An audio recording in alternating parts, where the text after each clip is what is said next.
Boa noite, caros alunos de Logística, quarto período, noite da Unibra. Quem vos fala é a professora Cândida Bonfim. Entraremos agora na nossa segunda unidade, cujo conteúdo programático é Planejamento de Operações em Logística Internacional, desenvolvimento da rede de computador de fornecedores, distribuição física, gestão da cadeia de suprimentos global, projetos da rede logística para operações globais, gerenciamento dos riscos em logística internacional. Vamos agora para nosso primeiro tópico, desenvolvimento da rede de fornecedores. A gente tem que analisar, alunos, quem são os nossos fornecedores. Nós somos uma empresa de renome e nós temos os nossos fornecedores, que são aquelas empresas que vão nos suprir de matérias-primas, de produtos, de mercadorias e de serviços. São os nossos fornecedores, né? E o setor que mais lidar com os fornecedores é o setor de compras. Mas vamos saber por que esse desenvolvimento da rede de fornecedores, por que temos que ter esse cadastro de fornecedores. Aí nós temos a questão histórica, né, que dentro dos modernos gerentes de suprimentos deixaram aquela antiga visão oportunista na relação com os fornecedores e passaram a enxergá-los como recursos necessários às operações e crescimentos da empresa e, portanto, parceiros do negócio, buscando maior aproximação entre eles.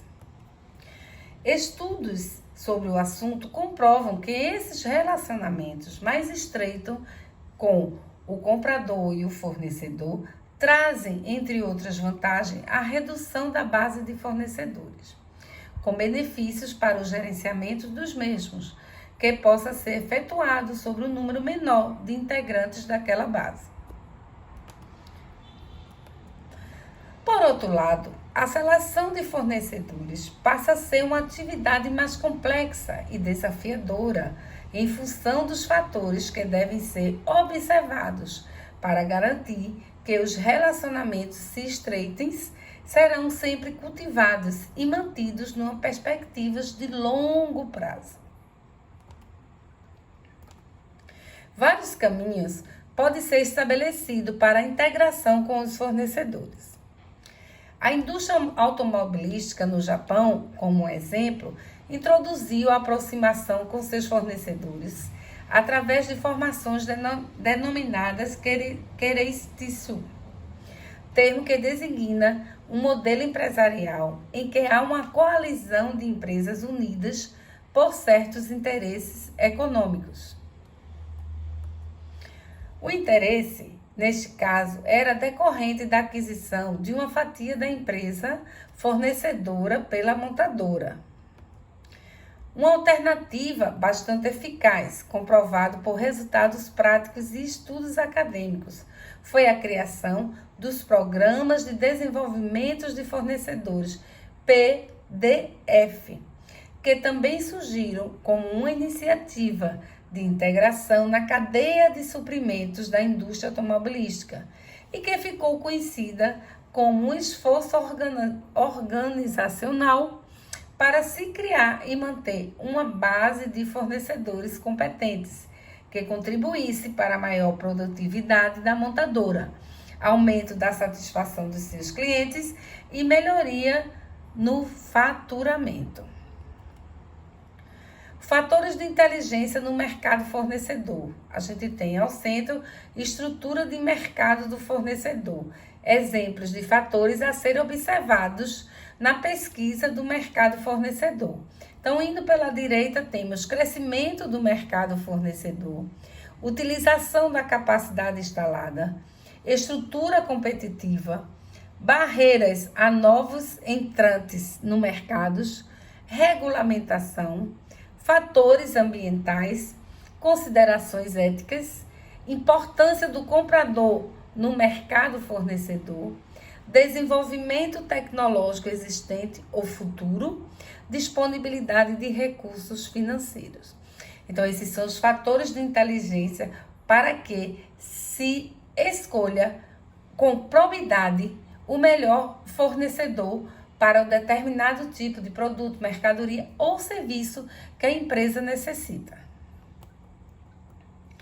Tradicionalmente, uma das mais importantes atividades desempenhada pelo setor de compra é a seleção das organizações que integrarão a base de fornecedores e que, portanto, serão responsáveis pela manutenção do fluxo input de produtos e serviços do comprador.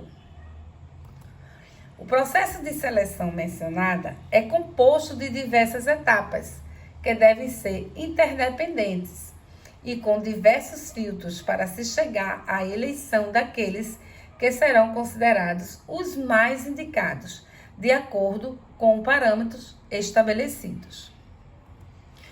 A identificação de potenciais fontes de suprimento é uma das primeiras etapas da seleção de fornecedores e é revestida de contornos especiais, quando as alternativas de fornecimento são poucas ou quase nenhuma.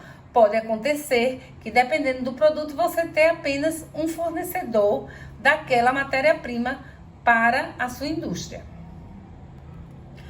O contínuo monitoramento no mercado supridor através de iniciativas como o estabelecimento de estruturas de inteligência de mercado pode facilitar e muito a tarefa de buscar novos parceiros.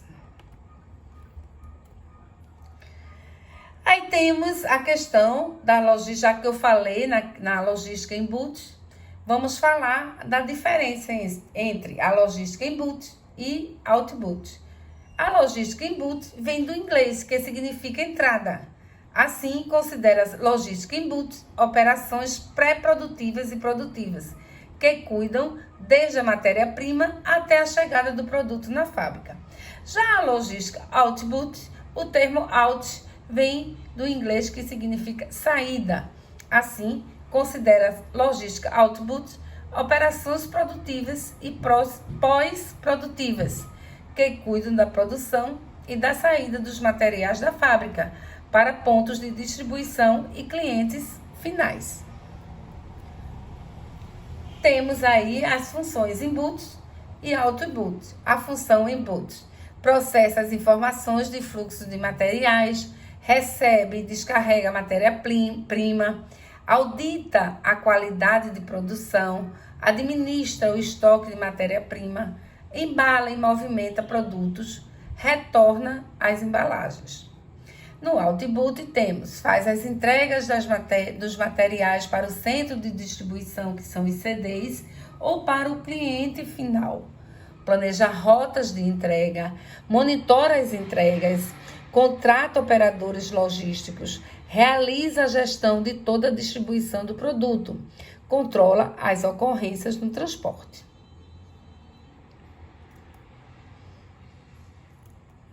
É preciso que o comprador esteja captando todos os sinais de oscilações no conjunto de fornecedores. Quanto mais o comprador tem conhecimento sobre os participantes de um determinado mercado, maior é a capacidade de identificar fontes alternativas de suprimento. Então, o comprador estará sempre em busca dos melhores fornecedores que a empresa dele possa adquirir. Desse modo, alguns questionamentos emergem em decorrência do debate sobre o tema e devem então ser respondidos no decorrer do processo investigatório de novos fornecedores. Que informações devem ser levantadas a respeito do mercado fornecedor? Com que frequência deve ser feita essa análise? Que produtos e serviços devem ser contemplados na pesquisa? São alguns exemplos de interrogações que passam pela mente do pesquisador, que é o comprador. Daí, se criou, ao longo dos estudos de logística, a matriz de classificação dos produtos. Então, é um gráfico em que nós temos, de um lado, os riscos de fornecimento e do outro, o valor anual comprado. Então, perfazendo esses estudos, nós temos os produtos que são chamados gargalos. São aqueles produtos amarelos, riscados em amarelos. São os produtos com baixo valor anual comprado e com alto risco de fornecimento, ou seja, com pouca disponibilidade de fornecedores de insumos, cuja falta pode causar problemas significativos na operação da empresa. Certo? Então, apesar do baixo valor anual comprado, eu compro pouco esse produto, mas eu tenho um alto risco de fornecimento. Já os produtos estratégicos, riscados em verde, grifados em verde, são produtos com grande valor anual e com alto risco de fornecimento, ou seja, com pouca disponibilidade de fornecedores de insumos, cuja falta pode causar problemas significativos na operação da empresa. Veja, passou de um baixo valor anual para um grande valor anual e mesmo assim com alto risco de fornecimento daquele produto.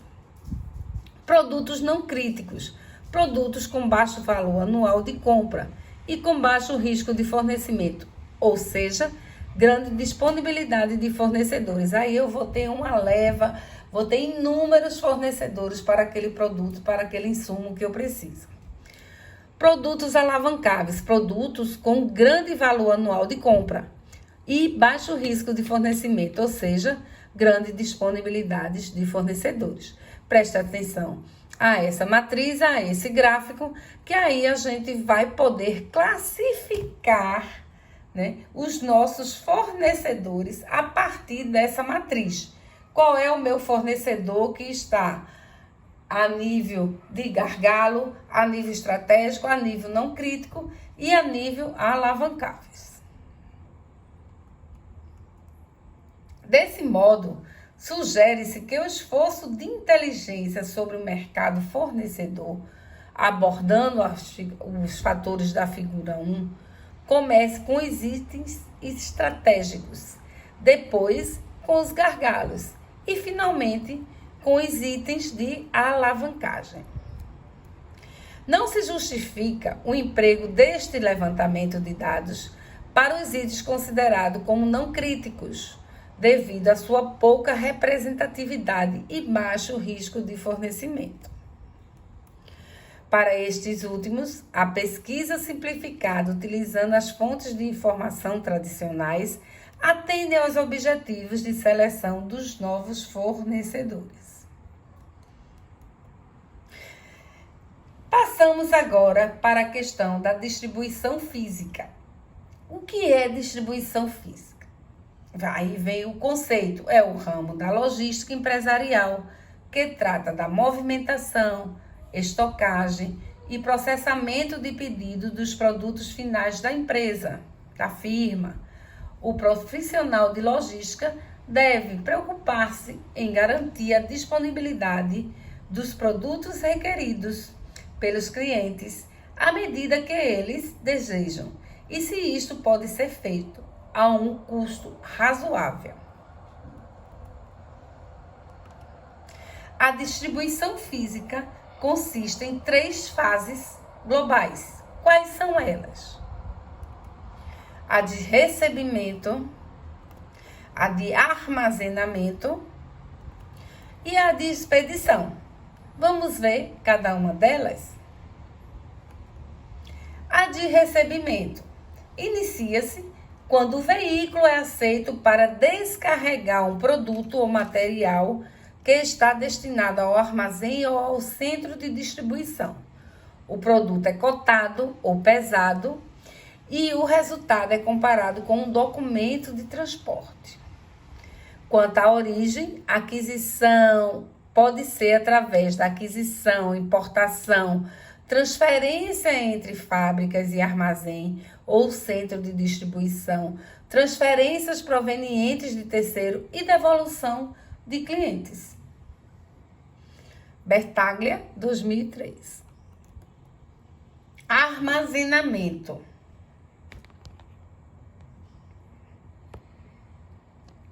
Armazenamento é o procedimento que ocorre após o recebimento. Os itens são armazenados, ou seja, estocados em locais específicos no depósito ou no centro de distribuição, em prateleiras, estantes, estrados ou até mesmo acondicionado no solo, muitas vezes sob protetores de umidades, para facilitar a localização, que são os famosos pallets. Expedição.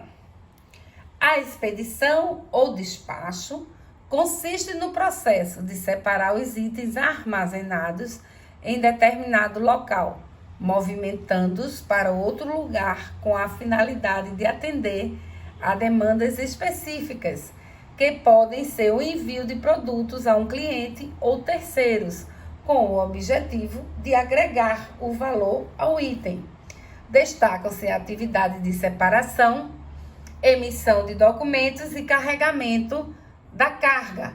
Pronto, estamos diante aí da distribuição física que ocorre dentro de uma logística.